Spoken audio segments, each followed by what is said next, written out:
Just when you thought it was all about the Avengers, Miles Morales swings in to give us one of the best movies of 2018. This is our real take on Into the Spider-Verse.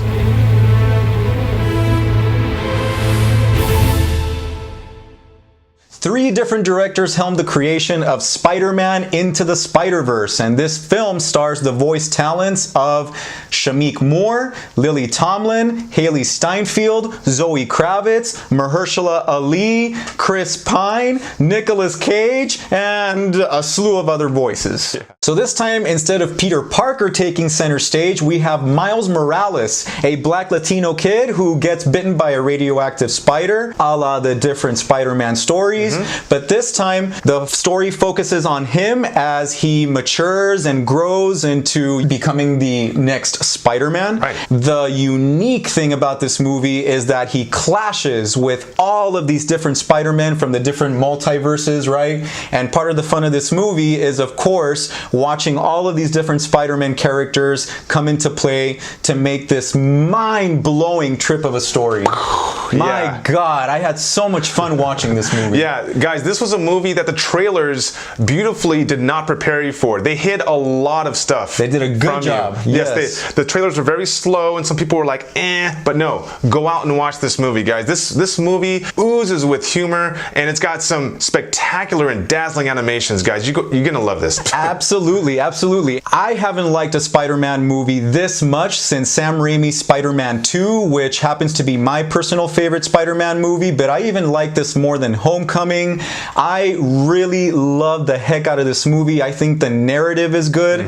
I really appreciated how it celebrates diversity, you know? Yes, absolutely. All through the movie it does. Yeah, different genres, different ethnicities, different genders, different races. Classes, social classes. But very cleverly, different movie genres, you know? This is a comic book movie that has come to life, but it incorporates, you know, anime, it incorporates noir, it incorporates a lot of slapstick comedy. Yeah, absolutely. Yeah. Yes. Yeah, and this is, you know, besides all the bells and whistles, guys, this is a movie that actually has a plausible conflict. It's very layered. You go through this process of Miles Morales trying to acclimate himself to his powers. So, and this movie also has heart too. Yeah. So it's very well rounded in that aspect. Yeah, it does a great job of like really showing you the struggles that you would expect a teenage kid to go through. You know, he's clumsy. You know, he's adapting to becoming a teenager. You know, like how to approach a girl and dealing with all sorts of issues. Right. You know? He doesn't just jump in to become a Spider-Man. The whole movie is his coming of age, so to speak, as very both believable. like a teenager and of Spider-Man. This movie makes a lot of allusions to Great Expectations. Actually, there's a couple of scenes where the title is clearly seen in different ways, and I don't want to ruin it. Yeah, many times. But I like the parallels to the coming of age story that is. Specifically, I liked how the Miles Morales character really gets into this novice role, and then you have another Spider-Man that plays kind of like a mentor slash benefactor role. So I thought that was cool, and I really appreciated the humor in this movie. I was laughing so much. Yeah, they do such a clever job of balancing the humor with the drama. I mean, they just meld all of these different genres in this movie, and it's just so beautiful. Yeah, very well done. Now, branching off into the other Spider-Man characters, I like that they gave them their spotlight. They developed them. They gave them their soul.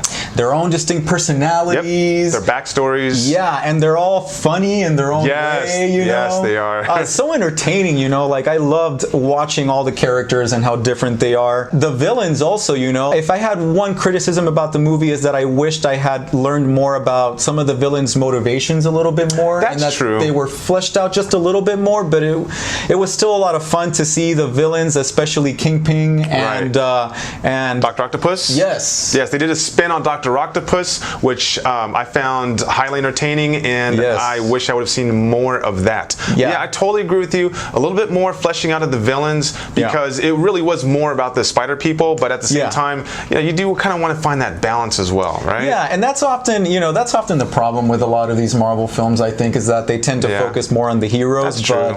But you know, I still enjoyed the villains, and especially Doc Ock. I can't emphasize Doc Ock. Is the best one. The last character I want to touch on is Aunt May. They reinvented her, and you will like it, guaranteed. Yeah, Lily Tomlin plays her voice. Yeah. So you wanted a comic book movie, you got a comic book movie, guys. This is structured exactly like a comic book, okay? Absolutely. Some people might have some issues with the frame rate, I guess, but I liked it. Oh yeah, yeah. I mean, some of the shots look as if they were trying to do like a 3D movie, but not in 3D, which I thought was kind of cool.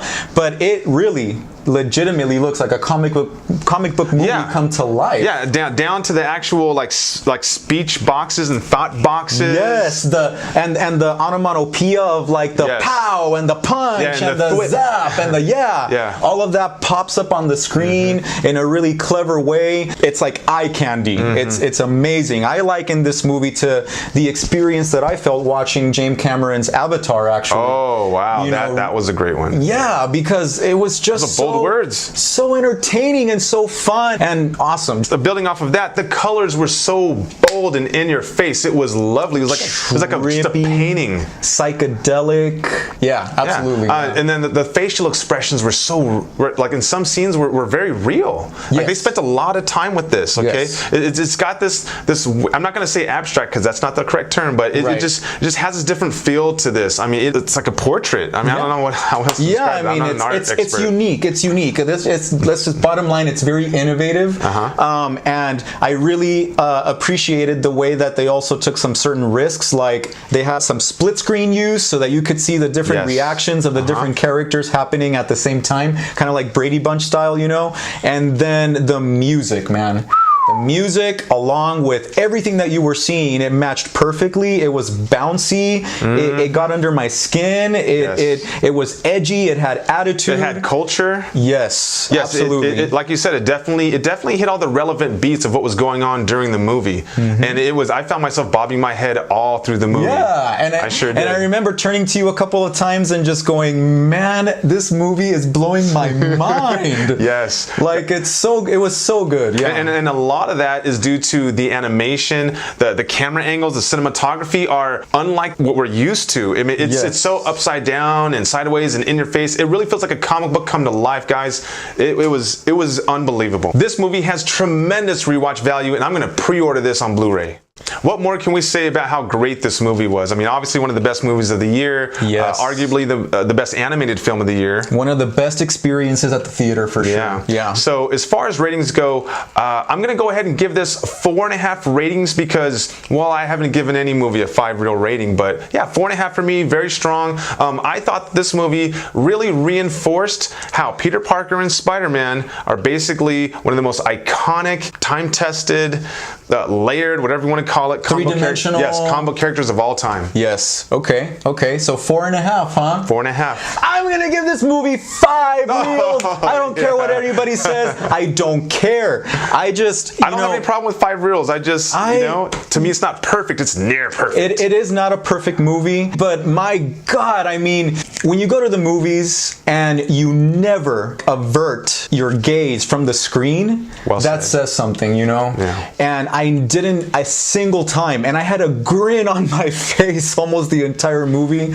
Yeah, I ran to the bathroom. I thought I was missing nothing. And he came back and said, "Oh, this and this and this happened." I was like, "Oh, yes, okay." Yes, and there are some pleasant surprises in the movie.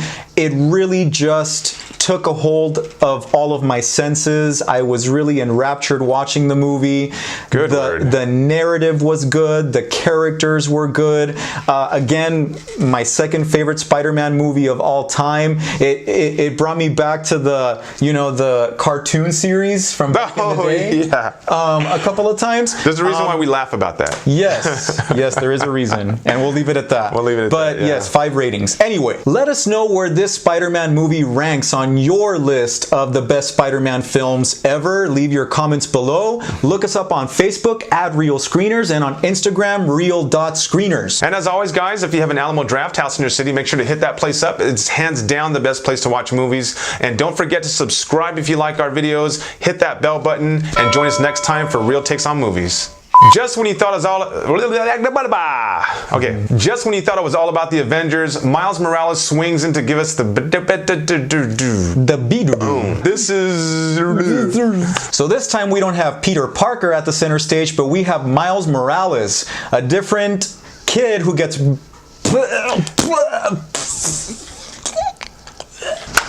Okay, okay, I won't.